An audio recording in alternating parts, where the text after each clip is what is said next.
اور اس کے علاوہ آپ کو بتاتے چلوں کہ قومی اسمبلی کی تحلیل اور نگران سیٹ اپ پر مشاورت کے لیے نون لیگ کی مذاکراتی کمیٹی تشکیل۔ موجودہ قومی اسمبلی کی تحلیل، نگران سیٹ اپ اور عام انتخابات پر مشاورت کے لیے وزیر اعظم شہباز شریف نے مسلم لیگ نون کی 5 رکنی مذاکراتی کمیٹی بنا دی۔ کمیٹی میں اسحاق ڈار، خواجہ آصف، حسن اقبال، ایاز صادق اور سید رفیق شامل ہیں۔ ذرائع کے مطابق کمیٹی پیپلز پارٹی، جمعیت علماء اسلام، متحدہ قومی موومنٹ اور دیگر اتحادیوں سے مذاکرات کرے گی۔ ذرائع کا کہنا ہے کہ یہ مذاکراتی کمیٹی براہ راست مسلم لیگ نون کے قائد نواز شریف سے رابطے میں رہے گی۔ ذرائع کے مطابق نون لیگ کی کمیٹی پاکستانی ڈیموکریٹک موومنٹ اور اتحادیوں سے 2 اہم معاملات پر بات کر رہی ہے۔ موجودہ قومی اسمبلی کب تحلیل کی جائے، معاملہ زیر غور ہے۔ ذرائع کا مزید کہنا ہے کہ وزیر اعظم نے اتحادی جماعتوں کو بھی مذاکراتی کمیٹیاں تشکیل دینے کی ہدایت کی ہے۔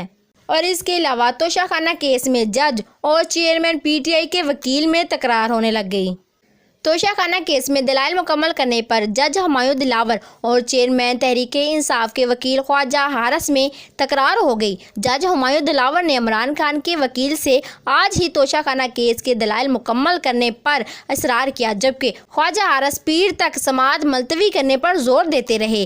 فاضل جج نے کہا کہ جمعے کے بعد دلائل مکمل کریں، آپ کے پاس آج جرا مکمل نہ کرنے کا کوئی جواز نہیں ہے، جس پر خواجہ حارث بولے نہیں، انہیں تازہ دم ہونا ہے، سماعت پیر تک ملتوی ہو گئی تو کیا ہو جائے گا، جمعے کے بعد میرے پاس وقت نہیں ہے، یہ کہہ کر خواجہ حارث کمرہ عدالت سے نکل گئے۔ وقفے کے بعد خواجہ حارث عدالت میں نہیں آئے، جبکہ جج ہمایوں دلاور نے کیس کی روزانہ کی بنیاد پر سماعت کا حکم دیتے ہوئے سماعت کل تک ملتوی کر دی۔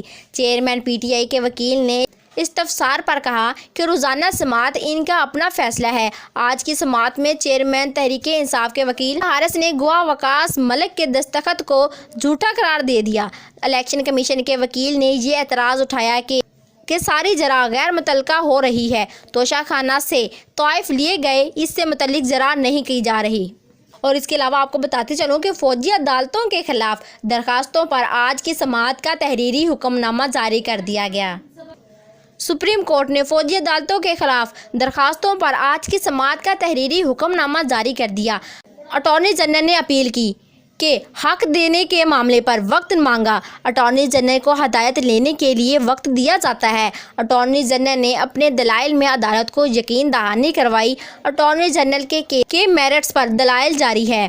تحریری حکم نامے میں کہا گیا کہ اٹارنی جنرل نے یقین دہانی کرائی کہ دوران تفتیش کسی ملزم کے خلاف سزائے موت کا کیس نہیں بنا۔ اٹارنی جنرل نے یقین دہانی کرائی کہ آج تک کسی زیر حراست شہری کا ملٹری ٹرائل شروع نہیں ہوا۔ اٹارنی جنرل نے یقین دہانی کرائی کہ عدالت کو پیشگی بتائے بغیر ملٹری ٹرائل شروع نہیں ہوگا۔ سپریم کورٹ کے حکم نامے میں کہا گیا ہے کہ اٹارنی جنرل نے ملزمان کو پسند کا وکیل کرنے کی صورت فراہم کرنے کی بھی یقین دہانی کرائی گئی کہ ٹرائل کے دوران ملزمان کے وکلاء اور اہل خانہ موجود ہوں گے۔ اصول عدالتوں کے طرز پر شواہد ریکارڈ کرنے کی یقین دہانی کرائی گئی اور فیصلوں میں وجوہات بھی شامل کرنے کی یقین دہانی کرائی گئی۔ تحریری حکم نامے میں یہ بھی کہا گیا ہے کہ اٹارنی جنرل نے ملزمان کو اصول عدالت میں اپیل کا حق دینے کے لیے وقت مانگا۔ اٹارنی جنرل کے مطابق وہ حکومت سے اپیل کے حق پر ہدایت لے کر آگاہ کریں گے۔